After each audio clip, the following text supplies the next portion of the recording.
Hello friends, అందరికీ నమస్తే. Friends, Andhra Pradesh రాష్ట్రంలో డిఎస్సి నిర్వహణపై ప్రభుత్వం అభ్యర్థులను అయోమయానికి గురి చేస్తోంది.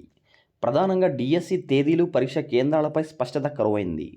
టెట్కు డిఎస్సికి మధ్య 4 వారాల సమయం ఇవ్వాలని హైకోర్టు ఆదేశించిన విషయం తెలిసిందే. దానికి అనుగుణంగా ప్రభుత్వం కొత్త షెడ్యూల్ను ప్రకటించలేదు. కనీసం వెబ్సైట్లోనూ ఆ సమాచారం లేదు. సహాయ కేంద్రాలకు ఫోన్ చేసిన వివరాలు చెప్పడం లేదని అభ్యర్థులు గగ్గోలు పెడుతున్నారు. కంప్యూటర్ ఆధారిత పరీక్ష నిర్వహిస్తున్నందున మొదట పరీక్షా కేంద్రాలు ఎంపికకు ఐచ్ఛికలు ఇచ్చేందుకు అవకాశం కల్పించాలి. అది ఎప్పటి నుంచి అన్నదానిపై స్పష్టత లేదు. అభ్యర్థులందరికీ 4 వారాల సమయం ఇస్తారా, లేక కేవలం ఎస్జిటి వారికి మాత్రమే ఈ సమయం ఇస్తారా కూడా చెప్పడం లేదు. దీంతో విద్యార్థులు తీవ్ర ఒత్తిడికి గురవుతున్నారు. టెట్ పరీక్షలు బుధవారంతో ముగిశాయి.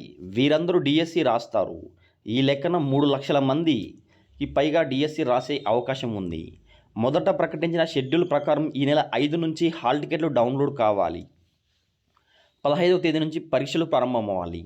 ఈ తేదీలు మారతాయా? స్కూల్ అసిస్టెంట్లకు పరీక్షలు యథావిధిగా ఉంటాయా? తదితర సందేహాలు అభ్యర్థుల నుంచి వ్యక్తమవుతున్నాయి. దీనిపై ప్రభుత్వం స్పష్టత ఇవ్వాల్సిన అవసరం ఉంది. ఈ విధంగా ఆంధ్రప్రదేశ్ రాష్ట్రంలో డిఎస్సికి సంబంధించి 1 నెల రోజులైతే పోస్ట్పోన్ చేస్తారా, లేదా వీటిపై ఎటువంటి సమాచారం అయితే లేదు. మీ అభిప్రాయాన్ని అయితే వీడియో లైక్ చేసి వీడియో కింద కామెంట్ చేయండి. మనకు 4 వారాల గడువు అయితే ఇవ్వాలని చెప్పేసి కోర్టు అయితే తీర్పు ఇవ్వడం జరిగింది.